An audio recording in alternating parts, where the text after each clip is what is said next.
2021-22 साली महाविकास आघाडीचं सरकार असताना राज्य शासनानं कोल्हापूर महानगरपालिकेला कसबा बावडा येथील नागरिकांना जो काही होणारा त्रास आहे, शेतकऱ्यांना जो काही होणारा त्रास आहे, त्यासाठी 3 कोटीचा निधी या ठिकाणी ड्रेनेजच्या कामासाठी दिला होता।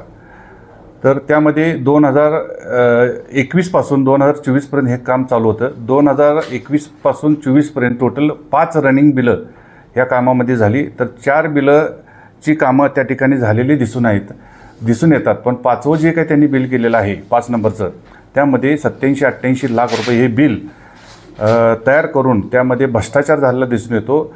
त्यामध्ये टोटल जाग्यावर कुठलंही 1 रुपयाचं पण काम नव्हता।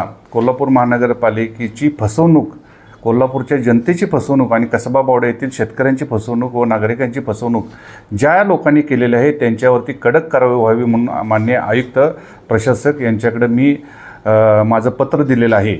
तर मी ह्या सगळ्या गोष्टीची पुरावे आज मी आपल्याला सगळ्यांना दिलेले आहेत आणि ह्यावरती फौजदारी गुन्हे दाखल होऊन जो काय भ्रष्टाचार झालेला आहे तो ताबडतोब ते पैसे वसूल करण्यासाठी माझा प्रयत्न आहे।